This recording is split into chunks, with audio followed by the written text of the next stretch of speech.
run the roll, please. Hill. Yes. Hermanson. Yes. Schweitzer. Yes. Goodwin. Yes. Vaughn. Yes. Davis. Yes. Collins. Yes. Motion to approve the agenda. So moved. Motion by Hill. Second. Second. Second by Engen. All in favor? Aye. Opposed? Motion carries. Public comment. Ariel Burr.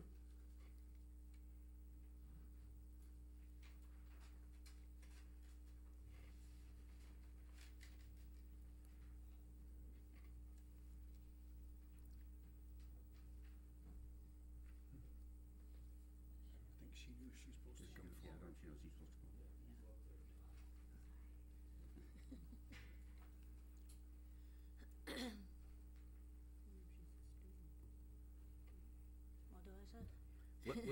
Did you have a question for the city or city business, or? No. Are you here from East Buchanan School? Yeah.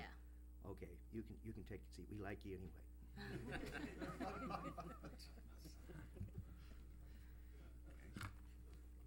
Okay, let's go on down to the, next on the agenda. Accept and approve the consent agenda that approves the following. 1, the minutes of the January 14, 2013 regular meeting. 2, the minutes of the January 14, 20, and January 21, 2013 budget work session. 3, Dollar General Store number 2329, Class C beer permit renewal, including Class B wine permit, carry-out wine, and Sunday sales, March 1st, 2013 through February 28th, 2014. 4, Buchanan County Liquor Store Class E liquor license renewal, including Sunday sales, February 14, 2013 through February 13, 2014. Entertain a motion? I make a motion to accept and approve what you just read. How's that? The consent agenda, I have a motion by Yes. Davis. Second? Second. Second by Engen. All in favor? Aye. Opposed? Motion carries. Approval of the bills. I make a motion, we approve the bills. I have a motion by Schweitzer. Second? Second. Second by Engen. All in favor? Aye. Opposed? Motion carries.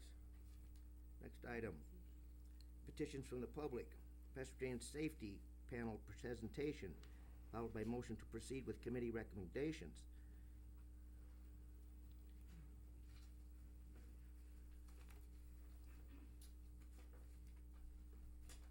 Good evening. Good evening, all back up and power.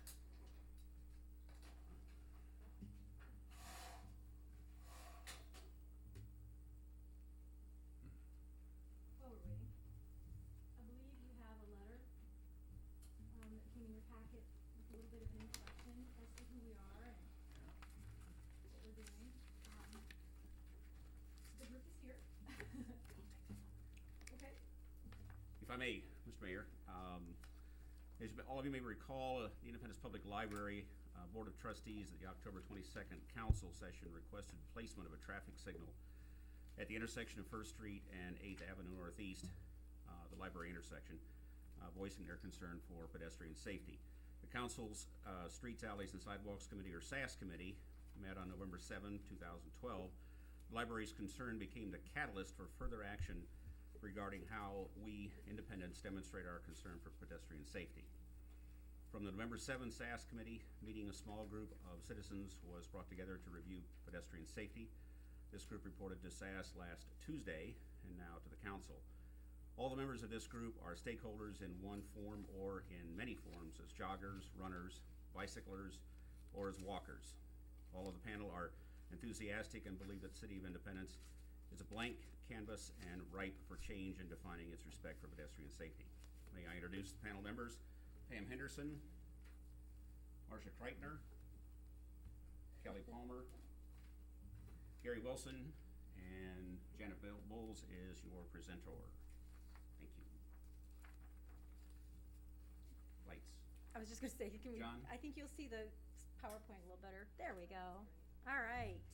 First off, thank you very much for this opportunity to present to you this evening. We'd like to share a little PowerPoint, a few points about what our message is. Excuse me. As mentioned in John's introduction, we know that there are some safety concerns for pedestrians and bikers in our community.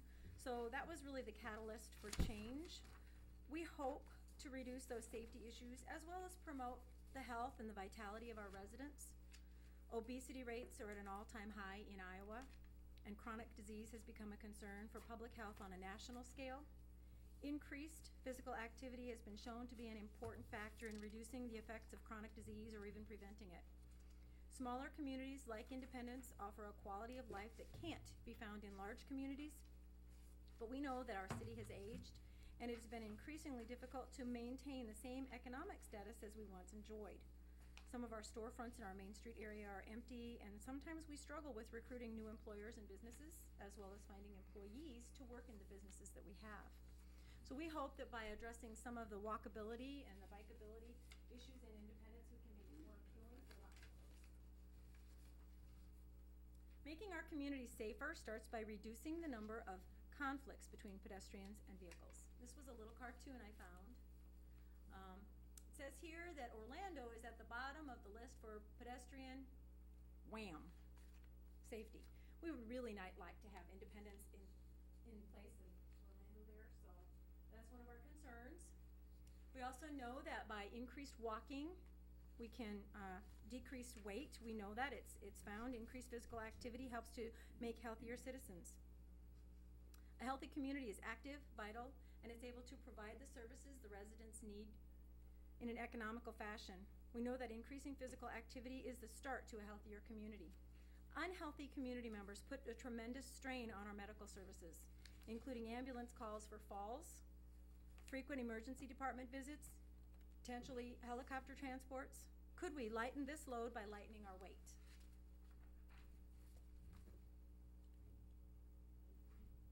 Economically, just a few examples of what has happened in other cities and states by improving their bikeability, their pedestrian friendliness.